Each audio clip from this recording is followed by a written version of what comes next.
Welcome, Jumbo. We are welcoming you to Operation Power, coming to you on Black Power Media Reloaded. We come to you each Thursday at 7 p.m., and we're so glad to be a part of this platform.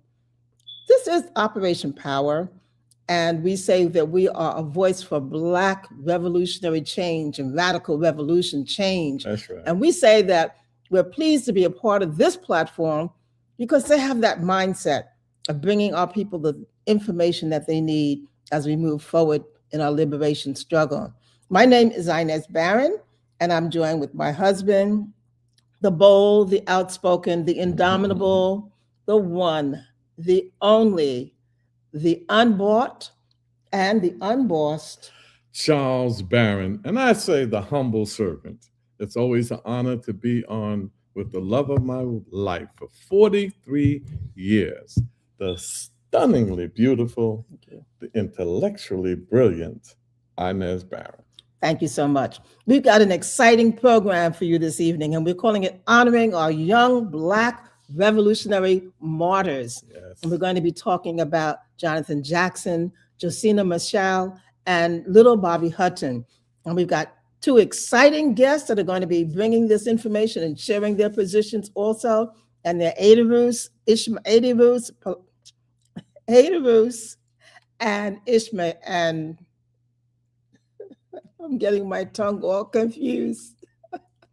We're so pleased that we're going to be having them joining us. We're talking about Adris and we're talking about Ilimani. They'll be joining us shortly. But first, we want to start out with a tribute to the ancestors. We know that we are where we are now because of the sacrifices that they have made to bring us to this point. And we take that very seriously. And we know that we have an obligation, but we do want to say that we want to take time to acknowledge that we stand on their shoulders. They've passed the torch to us, and we're going to continue to hold it up and to pass it to the youth become hybrids who are coming behind us. And we do have a video that we want to share with you at this time, commemorating. For African people, nothing important happens without a libation. And so for this very important presentation, we begin by the pouring of libation. We pour libation first to our first ancestor, to that hidden one who, though hidden, manifests in all things as all things, that God-goddess idea in the universe by any and all names. To our first ancestor, we pour libation, Ashe. We pour libation too to our ancestors because they were the first people on this planet, mothers and fathers of all mankind, flashpoint of the human family. To those ancestors, we pour libation, Ashe. Pour libation too to our ancestors because they were the ones who first gave birth to the idea of civilization, knew we would need a form of governance, and they nurtured that idea along the Nile until it reached its zenith in Kemet. There they built these gigantic monuments as evidence of that great civilization, and they carved instructions on the walls of temples and tombs for us, so we would never forget. To those ancestors, we pour libation, Ashe. Pour libation too to our ancestors because over time they put together all the tenets of civilization, and they took those ideas and left the continent. They were the people of the first Exodus. They left Africa and went all over the world and peopled the world. To those ancestors, we pour libation, Ashe. We pour libation too to our ancestors because they did not sit on their laurels. They continued to improve, continued to evolve, and at each point of evolution, they again would leave the continent and settle and resettle the planet. They met themselves coming and going. To those ancestors, we pour libation, Ashe. Pour libation too to those ancestors because over time, they found themselves the object of a forced exodus. When they were kidnapped, shackled, cargoed, shipped out of Africa and enslaved in diasporas around the world. To those ancestors, we pour libation, Ashe. Pour libation too to the ancestors left at home, the very young, the aged, the infirm, left to reinvent themselves, depleted of us, human resources. But they were enjoined by us in the diasporas, both objects of a global myopia that ruptured the soul of a people as it ravaged a continent. To those ancestors, we pour libation, Ashe. Pour libation too to those ancestors because over time they began to remember who and what they were. Because no matter where they had been dropped off, They still retained bits and pieces of who and what they were. They retained that African core that described them. They began to remember bits and pieces of a song. They began to remember lines from a rhythm. They began to remember dances that they did in ancient times. They began to remember those ancient drum beats that they now beat out on bare skin. And so to those ancestors, we pour libation. I shave. Pour libation too to them, because they then began to teach each other. They began to resurrect and reconstruct that history and that culture. They became the new Africans wherever they were. They became the new teachers, preachers, archaeologists, the new singers, dancers, the new drummers, the new Jaliyah. They reconstructed that history and our culture and became new Africans everywhere. So to those ancestors, we pour libation. Ashe. Pour libation. Asheo. Asheo. We have another video that we want to share with you before we get to our guests, Adarus Shira and Ilimani Ishmael. They'll be joining us shortly. But we do have another video that we want to share with you, and it highlights some of what Operation Power has been doing. Mm-hmm. It's a grassroots organization that is located in the East New York section of Brooklyn, and we want to share with you some of what we've been able to accomplish.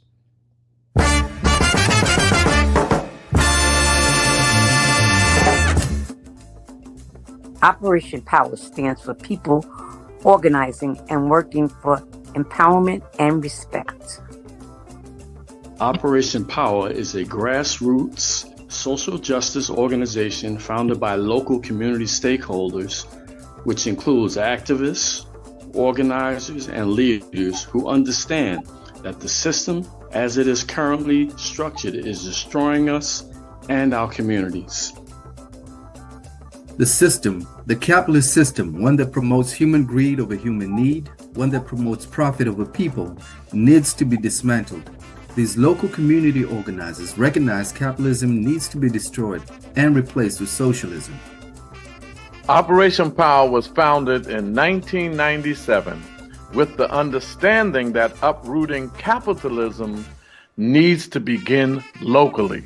Operation Power understood that our communities are the perfect vehicle to dismantle this parasitic capitalist system brick by brick, and the economic, political, and cultural institutions and other systems in place in our local community infrastructure. Whether it's the local school board, community board, city council, state assembly, all represents mechanisms to control the destiny of our people.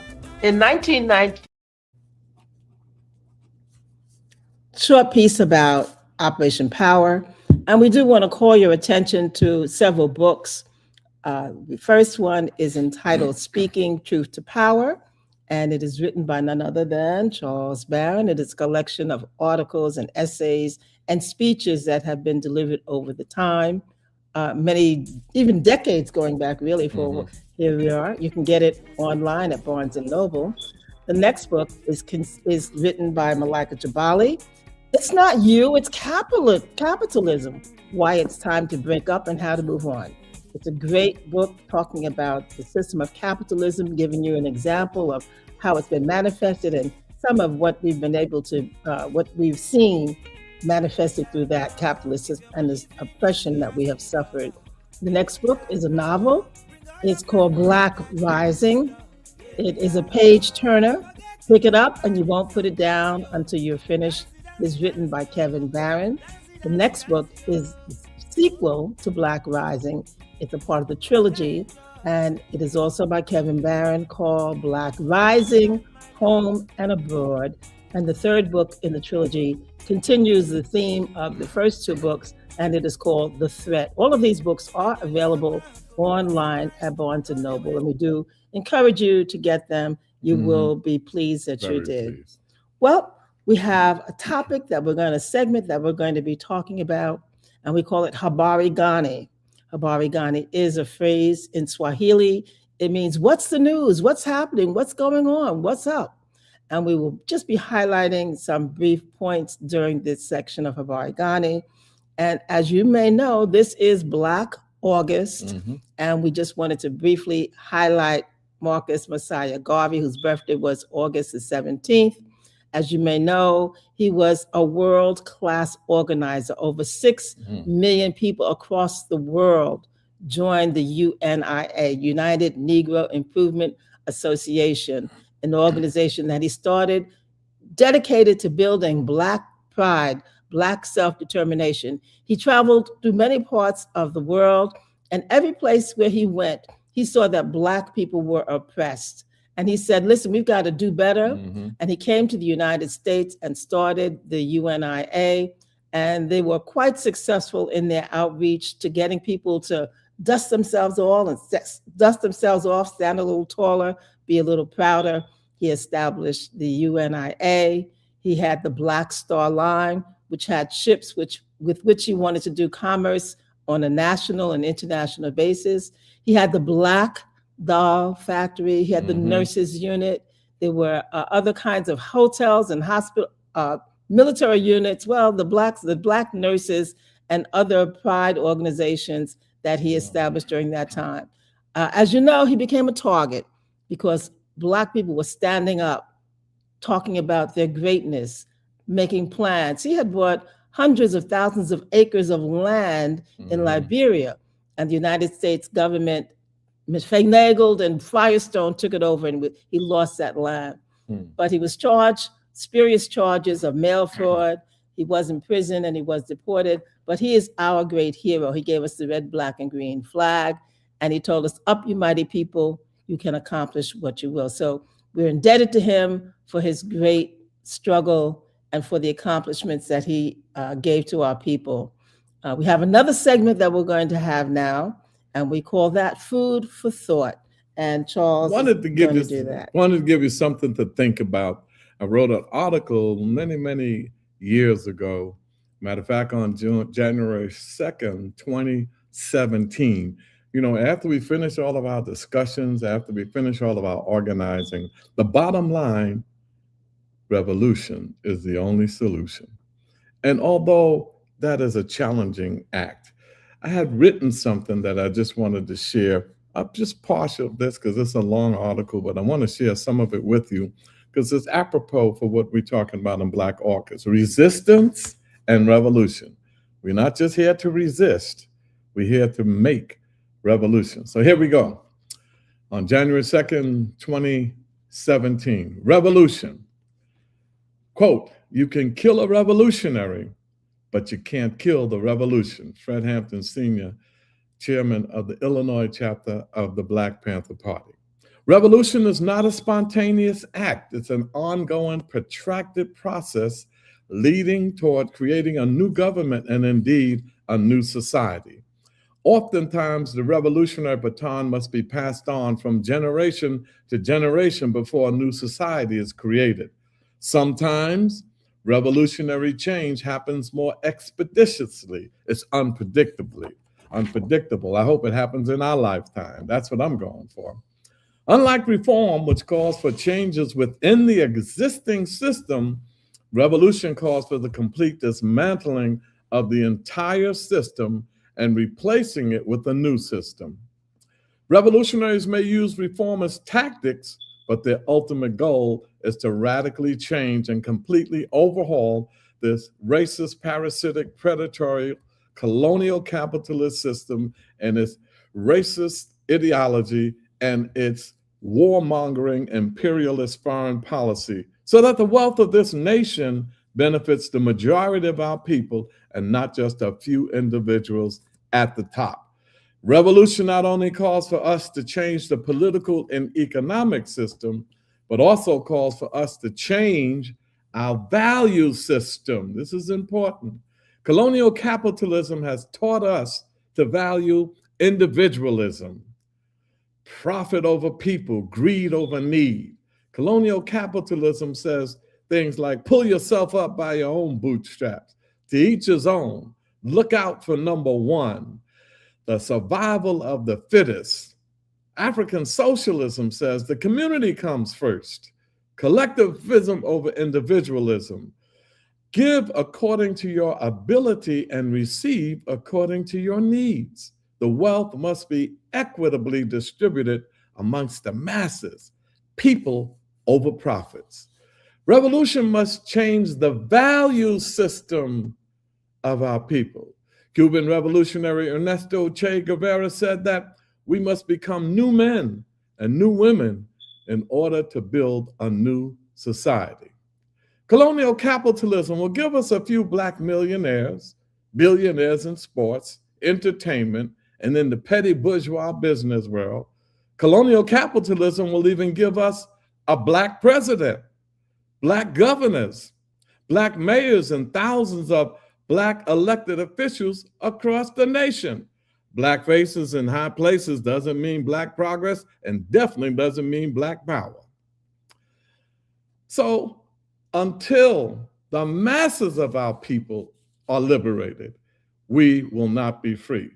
So Black communities across this nation are domestic colonies, and they remain politically and economically powerless and suffer from high rates of poverty, unemployment, homelessness, mass incarceration, infant mortality, low life expectancy, and other social illnesses, until the overwhelming majority of our people are lifted out of poverty and are advancing and progressing and developing like others in society, we have not really achieved political and economic liberation.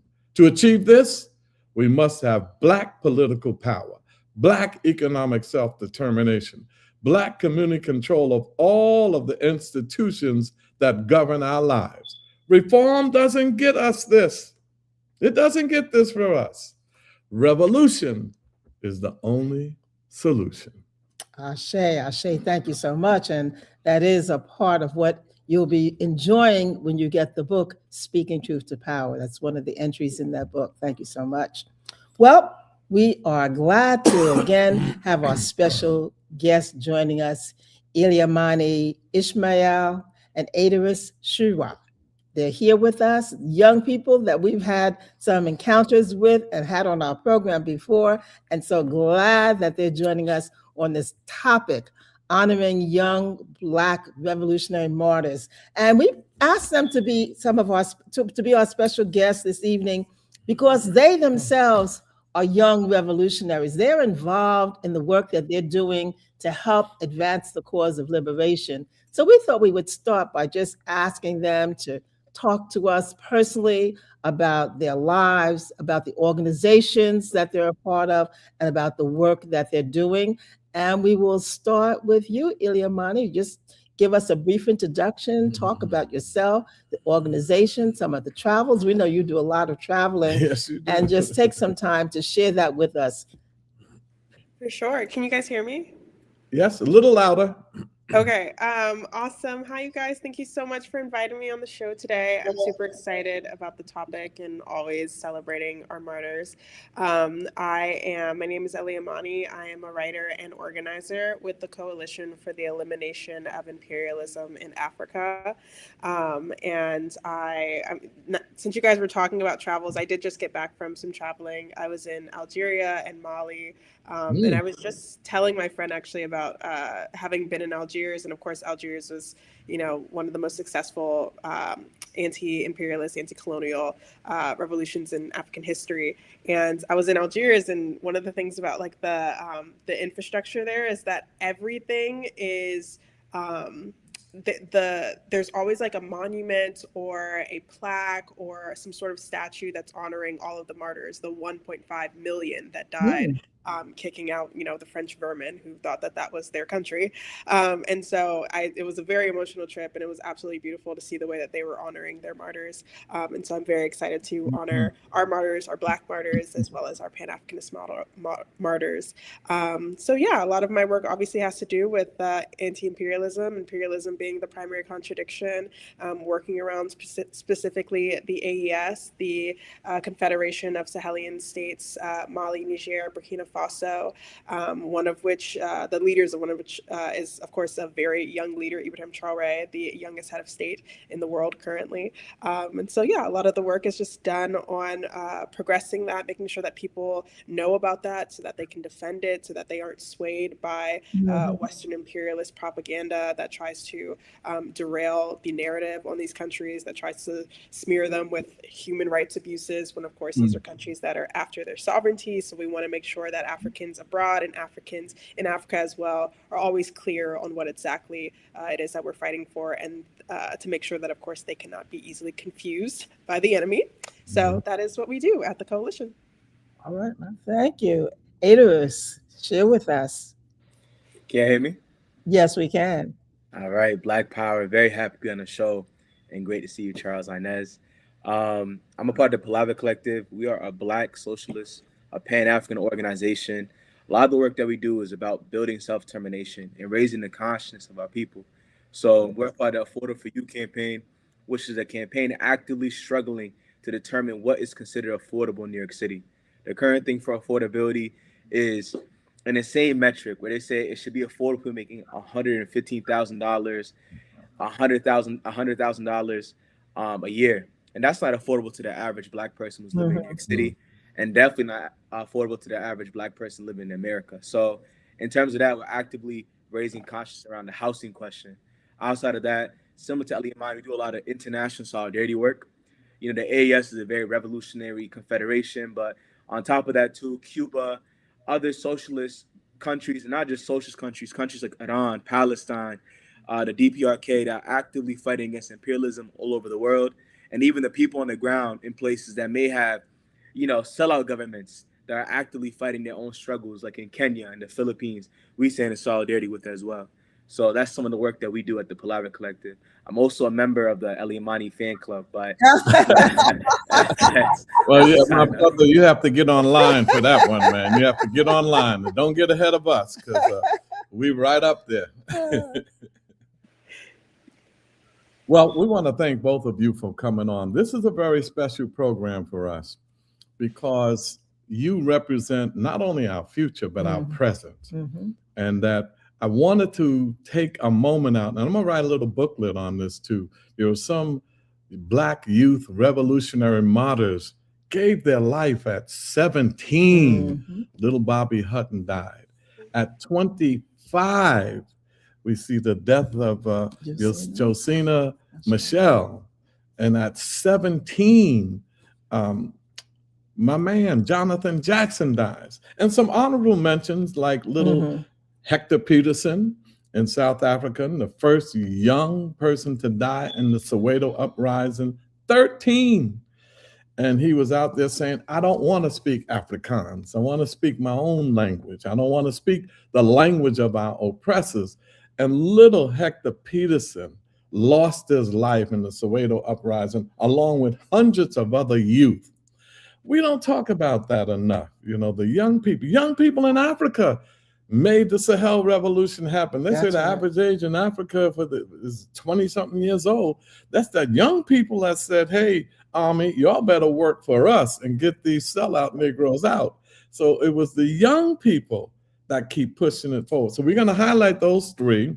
We're going to show you some clips from them, and then you can come back and talk to us some more. But that's what I wanted to do, to say that there are some young people that gave their lives. Josina was 16 when she got involved in Mozambique's liberation struggle. So Inez is going to give us some information on Josina, and then we're going to see a little film on her, and then we'll come back to you.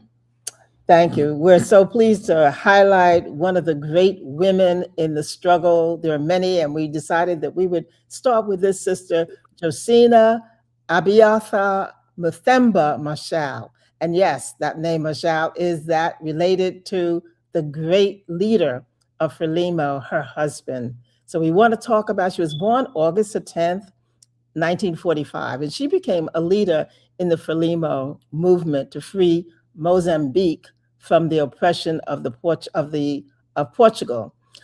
She was a leader in that. She was self-determined. She fought for the liberation and the independence of Mozambique although she did not live to see that actually come. She died before that was achieved. Now, although her family was considered to be assimilado because they spoke Portuguese and they had gone to Portuguese schools, her family, they were insurrectionists, they were fighters, they were freedom fighters, they were underground workers. Her father, her grandfather, her aunts, and her sisters were all part of that struggle. And she herself, at the age of 15, joined the clandestine cultural and political organization, which was founded by Eduardo Mondlane, who became the leader of Frelimo when it was established in 1964. And at the age of 18, she and others decided that they wanted to go to Tanzania, which is where Frelimo was headquartered. So she and other students left and they traveled. They got to the border of Mozambique, but they were captured and they were returned to Mozambique Central and they were jailed. They were in jail for about 5 months.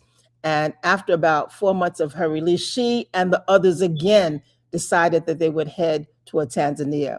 They got to Swaziland and they were put in a refugee camp, but they escaped from that camp and they went to Johannesburg, then to Botswana, and then the international pressure was put to bear on that, and they were in fact transferred and allowed to go to Dar es Salaam.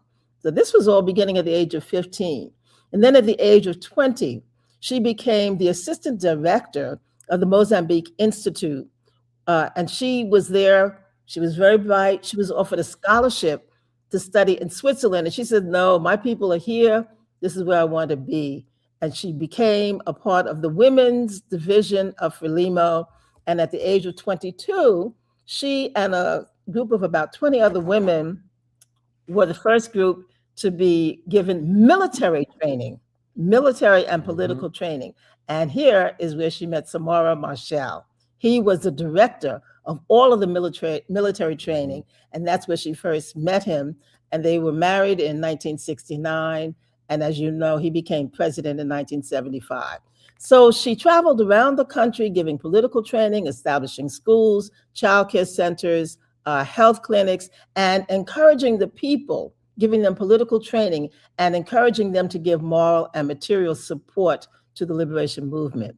She was elected as a delegate to the Second Frelimo Congress, and she was appointed as the head of the Women's Department of International Relations. She traveled around the country even as her health was declining, and she sacrificed her own health and her life to make sure that the work of the movement went forward.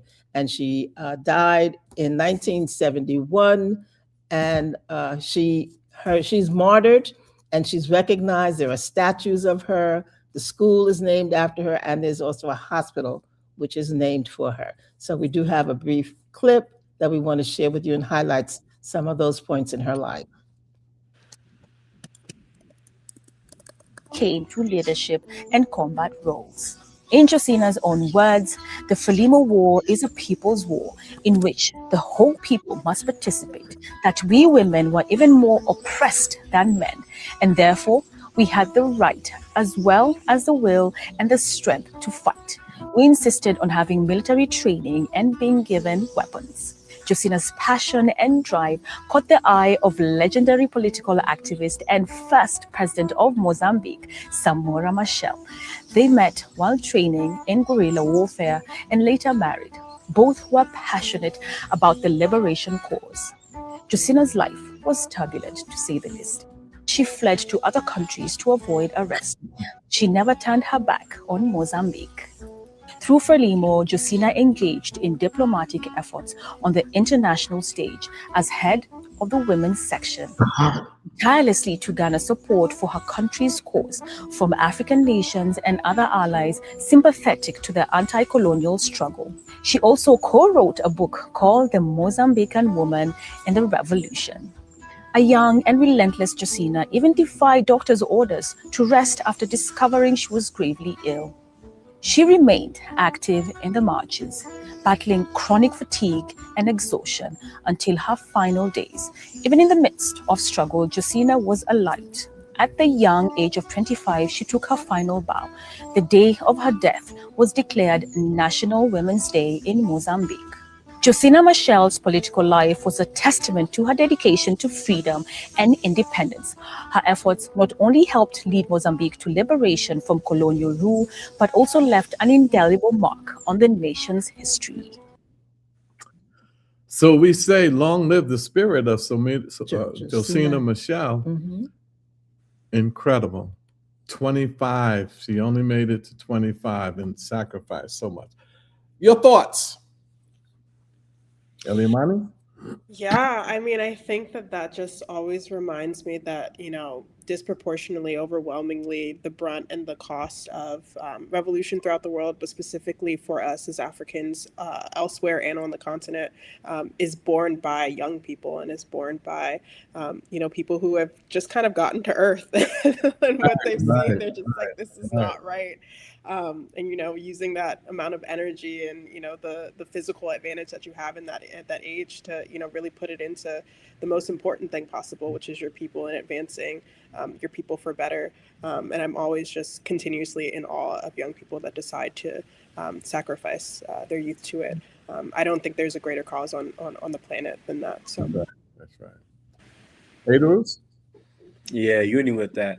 Just to think that at that young age, she was doing guerrilla warfare against colonizers, and there was no time for fun. She even met her husband during guerrilla training. There's no time to go out and do all of that. Right. And I think it shows the sacrifices that, not just the people of Mozambique made, but many of the other Africans and oppressed people across the world at such a young age. And she passed at 25. So she was doing that work before that as well. So I just got to admire that. And it can move someone a lot to see that kind of stuff. Yep. I want to talk about Lil Bobby Hutton from the Black Panther Party, my party. Lil Bobby was the first recruit of Huey P. Newton and Bobby Seale. He was the treasurer of the Black Panther Party, and he came to all of the meetings, all of the rallies. Young man, could have gone places, but decided he was going to sacrifice his life and work with the Black Panther Party. He was very instrumental when they went around to recruit other members to the Black Panther Party. They patrolled the police. Lil Bobby was right there with his weapons, patrolling police. When they wanted to make sure that the Panthers started because there was a stop sign that they wouldn't put up on a block in Oakland. And our people were dying, getting hit by car. And I know this is true because I've been in the electoral arena. When you go complain about a stop sign, they tell you, okay, we're going to do a study for a year, and then maybe next year we'll put up the stop sign. So the Black Panther Party said, okay, y'all go ahead and study. They got their weapons, and they went, and they were the stop sign. So cars stopped. And then when the police tried to arrest them for having weapons, which was a carrying state, so they had a right to bear arms, and there was nothing illegal about it. It was Lil Bobby and all of the Panthers that would bail the brothers out, and that's how the party started to grow. When they were patrolling the police, they were simply saying that you can arrest this youth, but you can't beat them up. That's not happening. So when the Panthers would get out the cars with their weapons and they would line up, and the pigs would say, what you doing with them weapons? And they said, we're going to do with our weapons what you do with yours. And little Bobby was right there in the midst of all of that. And so everybody knows that when they had some differences in the Black Panther Party, free breakfast and free healthcare, survival programs, pending revolution, versus some of the Black Panthers that were talking about urban guerrilla warfare and wanted to move on that. So when he was patrolling the police with Eldridge Cleaver, and he went into a housing development, and the police came in, and he put his hands up. He didn't have no shirt on, and they lied and said he was running toward a car and he had a weapon, and they shot him 12 times. So I want to show a little clip of Lil Bobby Hutton, the first Panther to lose his life. And I have to give credit where credit is due. Actor Marlon Brando, he was right there, and he supported the Panthers. And so I just want to show you a little clip of Little Bobby Hutton. Would you stand up for truth? Or would you turn away to if you saw all of the things that's wrong? Would you stand tall and strong, or would you turn and walk? On April 6th, members of the Black Panther Party were ambushed by the open pigs. And when Little Bobby was killed, he came out the house with his arms up. Pigs told him to run to the car, and they shot him down. Little Bobby is only one example. He represents all the other black men and women who have been murdered and killed throughout history for the last 400 years, or when black people were first brought over here.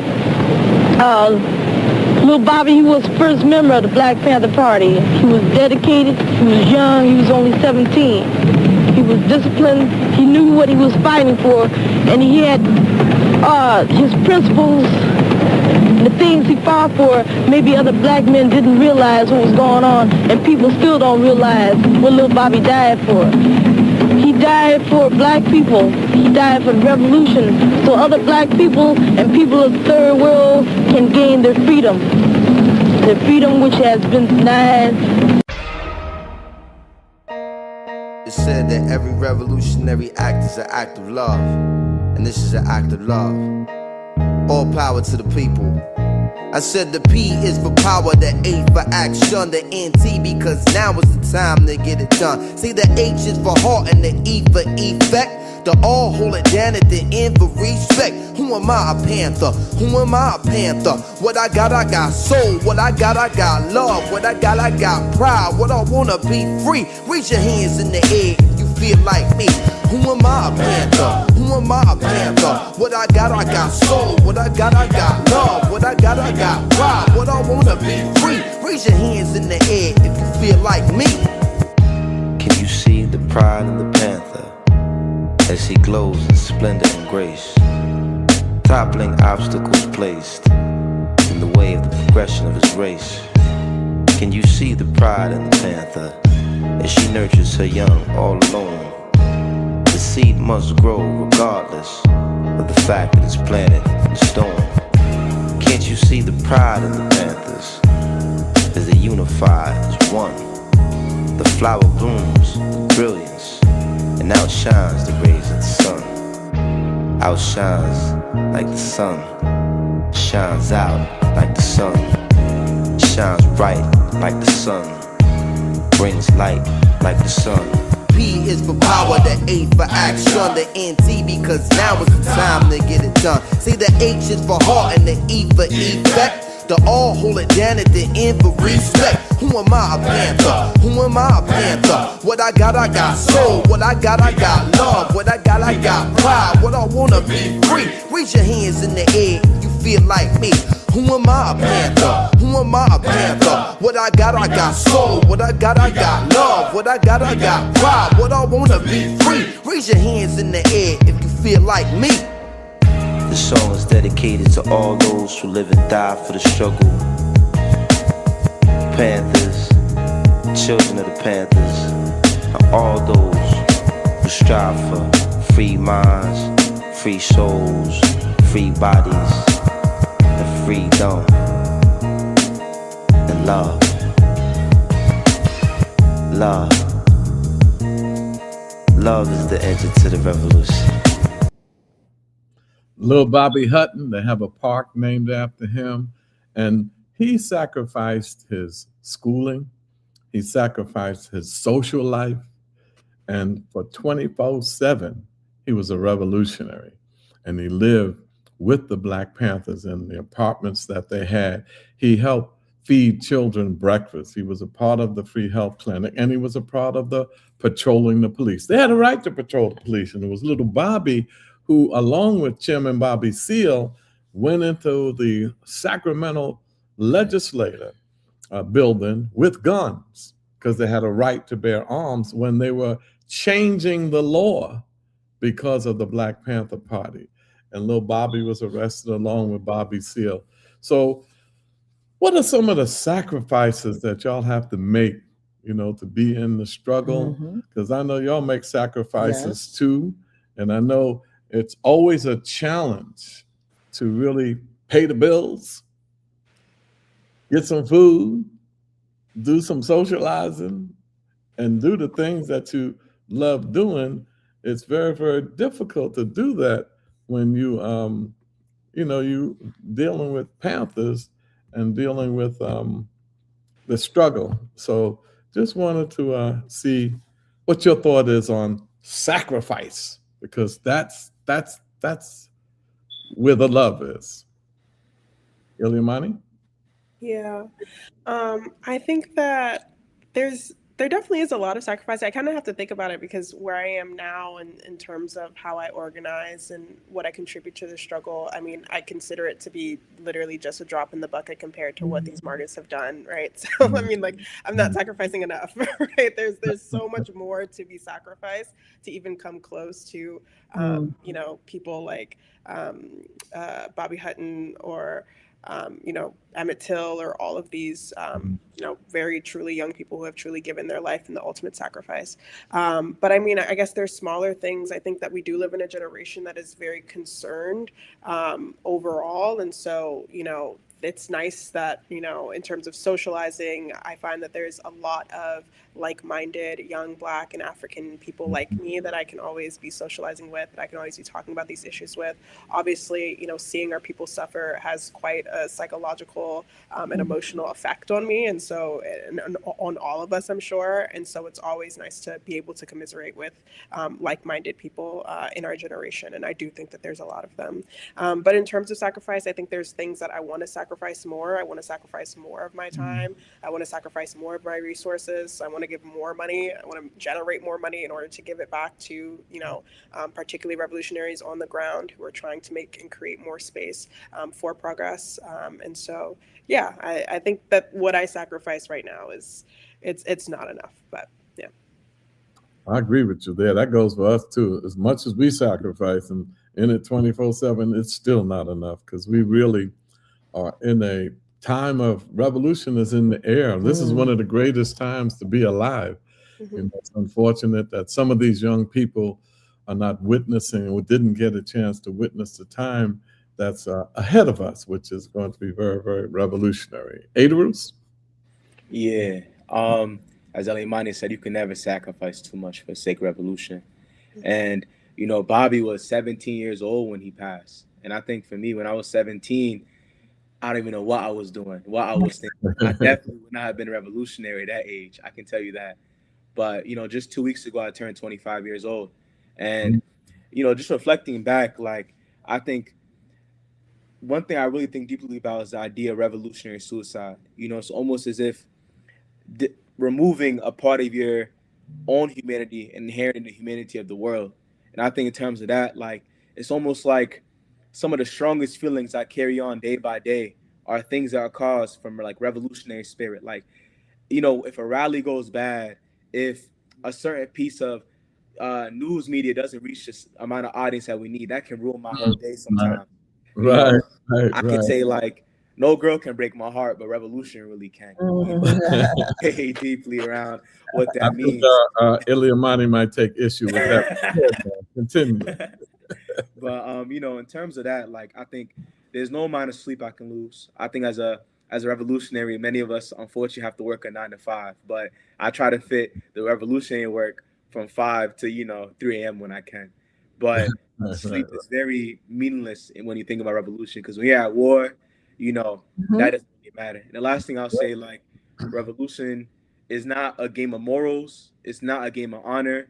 It's a very undignified thing in the sense of, like, you're going to be fighting in mud, in dirt, but most importantly, it's the most honorable thing to do with the people, right? I think with that dirt, with the blood, with the sweat that you may carry on, you inherit the will of the people. And I think that's the beauty of it. So there's going to be many sacrifices: sleep, friendships for your political views. It can be things like people losing their job. We have people in our organization lose their jobs due to certain political lines they have. We have, many of us can say we lost friendships due to certain political positions that we hold or our friends hold. And at the end of the day, we understand that what's most important is not us. Because, Bobby just didn't die for revolution. He lived for it, right? And I think we live for it. So I think, like, I carry on that every day. Right. Well, it's interesting that you mentioned revolutionary suicide. That is a book that Huey Newton wrote, And I was reading it a couple of days ago. And for people, when we say suicide, we're not saying that we're out there trying to do something crazy to be killed. And we're not jumping off no bridges, because the revolution's not here. Revolutionary suicide is when you consciously know that if you resist or fight a power system that will take you out, even for marching, even for trying to vote, they murdered our people. For putting up a fist to the American flag in '68 Olympics, they couldn't get work after that. So it's when you make a commitment to take on the system, that's the revolutionary suicide, knowing that, hey, anything can happen to you. And, it's a stance that people have taken consciously, knowing that, their life could end, or they can be political prisoners and be in jail, for the rest of their lives, which we have so many that we have fought to get out. So that's the idea of revolutionary suicide. The other thing is, y'all know that we're into the electoral arena, and we in it not in terms of being a part of this American system. We're all a part of it, but we're not in it so that we can move the Democratic Party to the left. We want to move them out and get our people out of there and change the whole system.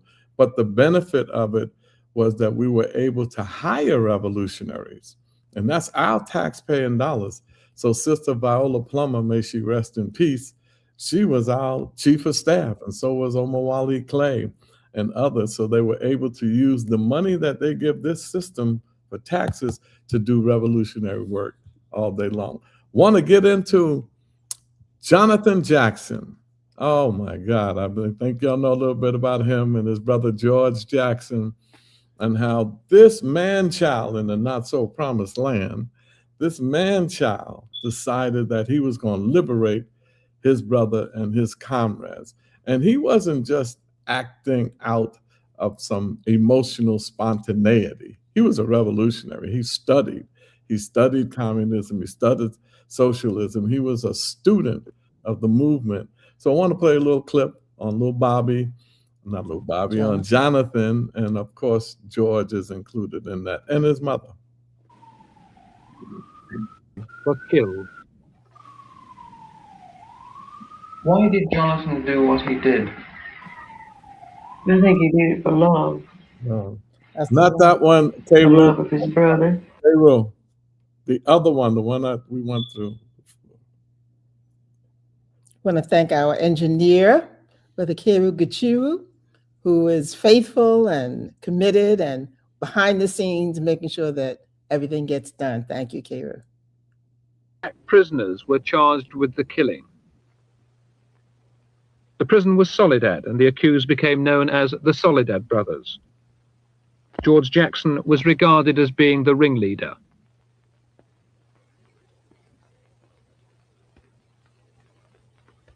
Was the incident for which you're charged now, was it a revolutionary act on your part?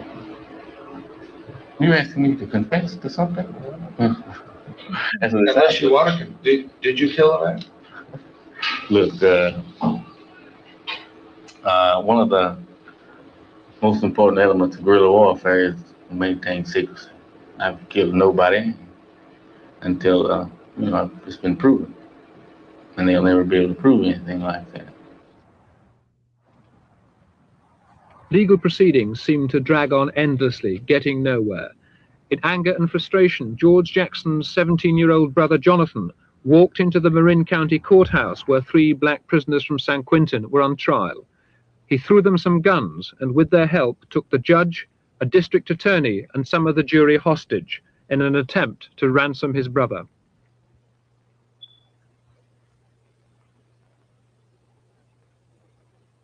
In the shootout with the police that followed, the judge, 2 black prisoners, and Jonathan Jackson were killed. Why did Jonathan do what he did? I think he did it for love. The love of his brother, and also love of his country. I think he probably, I try not to analyze him, because there's nobody knows what he was thinking except Jonathan. But I think he did it for love of his brother and his country. He was trying to wake the people in this country up to the fact that black people had nothing. You have nothing in this country. And he was trying to illustrate this to the people. That's what I think. Did Jonathan know that he would probably be killed in the attempt? I think he probably knew it. I'm pretty sure that he's intelligent, and I think that I would know that I would be killed if I tried something like that. The violence that had been building up suddenly erupted at this prison a year last January. In a racial brawl, 3 black prisoners were shot down and killed by a white guard in a gun tower. A few days later, a white guard was murdered in retaliation. 3 black prisoners were charged with the killing. The prison was Soledad, and the accused became known as the Soledad Brothers. All right, K. George Jackson was regarded as being the... Now, I think you'll know the whole history around that. You know, before George Jackson, there were others who were in the prison organizing along with Jackson, the Black guerrilla family, and how in prison, many, many, many brothers and sisters didn't go in there. Like George Jackson was charged with stealing $10 or $70 and giving them one to life for $70. So he didn't go in as a revolutionary. He got revolutionized after he got in. Malcolm X didn't go in there converting to Islam and revolutionary nationalism. He got that happened after he got in. And there were some like Sekou Odinga and Jamal and all of them, they went in as revolutionaries because revolutionary acts that they were dealing with outside of prison. So I wanted to end it with Jonathan Jackson. Of course, you know the guns that he had. They said Angela Davis, they were registered to her. So they put her on the 10 most wanted list, and she was freed in a trial. And then William Christmas, John Cluchette, and others, and many that were killed. And so we really want to see the prison system as a means for revolutionaries to revolutionize those who were criminally minded. They wanted to turn them to be revolutionary minded. And that's what their danger was in the prison system. So just wanted to close it out. Time flies, we're running out of time, but I wanted to hear, what would your message be to young people to get more involved as you two are? And we're very, very proud of the work that you're doing. And I just want to always highlight young people, particularly like yourself. And there are a lot in this country like you that a lot of people don't know about. They're just doing the hard work each and every day. So we wanted to wrap it up with how we doing in the Sahel, where we going from here, what's your message to young people, and the importance of finding a way and joining some organization doing some revolutionary work. Eliamani? Definitely. I mean, I think always my number one piece of advice is to get organized and to not buy into artificial or manufactured despair. The idea that you can't do anything, that the system is too big, that, nothing's ever going to change. That is all completely false. It has always been young people, and it's always been a relatively small amount. I think it's James Baldwin who says the world has always been changed by a relatively small amount of very passionate people. And so young people have always been those very passionate people. And of course, you have to go and find like-minded young people in organizations because you are always bigger in a group than you are individually. You have to go and take those emotions that you are feeling when you are seeing the injustices in the world, and you have to go do something with it. You can't just sit behind your computer and scroll and become sad. You have to go do something like all of your ancestors and all of your forefathers that have ever changed anything in the world. It is now your time. It is now your generation's time to find a cause and to act. So that is the number one thing, to recognize that you do have a responsibility to not be complacent. And the second thing is to honestly, try as much as possible to not fall too deep into the vices that are given to you so that you do remain complacent. I'm always reminded of in East Africa, what Germans did for the population of, men 18 to 40 so that they wouldn't rise up and act is they put alcohol in all of East Africa. Until today, when you go to East Africa, there's a huge culture of no one can drink like us. We drink all the time. We love getting drunk. And so you always want to, be cognizant of where are these vices coming from, and remember that a lot of them are usually given to you so that you do stay complacent, so that your mind is fogged, so that you aren't sharp and you aren't revolutionary minded. So always be aware of that, and as much as possible, reject colonial vices so that you can, progress your people as is your responsibility. Powerful, powerful. Adarus? The alcohol never got to Somalia, so we good over it. You're right. I'm at the EAC. But in terms of the biggest thing I say is actually, funny enough, with Palaver, one of the biggest phrases we often say is "we will win." At every rally, at every program, you probably hear us say "we will win." And if you actually read "Blood in My Eye" by George Jackson, the first section of it, he ends it with "we will win." So I really want to start with folks to understand the whole thing about revolution is that revolution is guaranteed. The gamble is, will it happen in our lifetime? That's the question. And I think we can only know that by acting in it, right? Revolution is not a spectator sport. It's something to be involved with. And all this propaganda, all these taxes that scare you, prison above all is a threat to revolutionaries, right? But as you saw with George Jackson, as you saw with Malcolm X, that threat, they can't even trap us in prison and keep us from being radicalized in there. So we're out here, we definitely have to be radicalized. And like Malcolm said, you think you're not in prison, America itself is a prison, right? You just definitely recapture when you get put in prison. So there's a lot of work to be done. And I think in terms of that, it's get organized and know what's going on.